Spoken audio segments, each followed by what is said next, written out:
All right, so I came across this video I forgot I had of several years ago of Garrett, and this is about his 9 to 10 month mark. He's been conditioned to gunfire on our woods walks already. That's 22 and shotgun. And out on our woods walks, he's confident, he's ranging out, he started doing a little bit of sight chasing. And so I think it was time for him to start his formal hunting.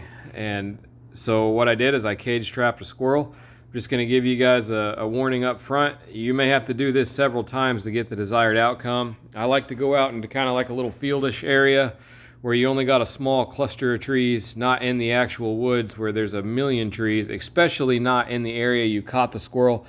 If you catch that squirrel in the area and he knows that area, he may have an idea of a den that's close by that he's trying to get to, and he may bypass the tree you think. So I put him in the yard here where there's this little cluster of trees in hopes that when I open that door, he hit the first little bit of safety he could find, because he was going to have a dog right up his butt. So I let Garrett right here find the squirrels. This is the first one he's ever come across like this, his very first encounter with a caged squirrel. And I personally think right now, if I could go back in time, I wouldn't do this. I'm trying to fit too much into this right here. I'm trying to get him to bark on tree, trying to get him excited about it, gonna have him chase it, gonna have him try to figure it out once a squirrel goes up a tree and shoot it out for him. Really, all we're trying to do is just start him, activate that prey drive, get him instant exposure to what I expect him to hunt, and give him some success so I can turn him out in the woods to give him an idea of what he's supposed to be doing. This raising up the cage, getting him to bark on the tree, it's not necessary. I also keep these sessions very short. This right here was early summer, maybe midsummer. It can get hot, 5 minutes. You really don't need much more than that. Just get the dog barking. You'll see a point later in this video that he really turns on and starts nosing that cage and wanting it bad. And, I think I could have just got to that point a lot quicker if I'd have left the cage on the ground. I'm encouraging him when he's going after it right here. I'm encouraging him whenever he's barking, but I'm really just wanting to let him know it's a good job for him to want to be interested in that squirrel. Again, right here, I'm keeping the cage up too long right here. This stuff's just unnecessary.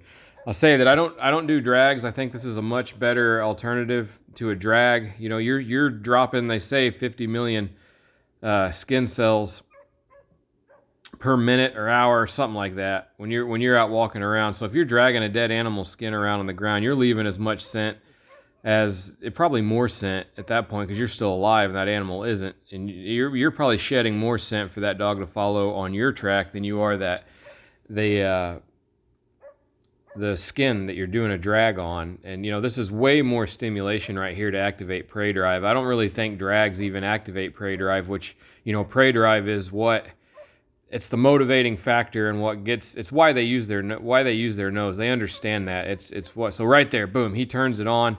Right there is when I need to be letting the squirrel out, and I do. But yeah, this is way better for activating prey drive. We can go down that drag rabbit hole later. I just think it's unnecessary. So you can see right now he wants it bad, and I let him chew on it, try to get after it. I mean, if you can hear him, he's just barking up a storm. He's about drooling over this squirrel. I leash him right here just so he can't intercept the squirrel at the cage and grab it as it runs out. And then I let it go, and he's off to the races. He sends it up a tree. I take the time he needs to sort it out.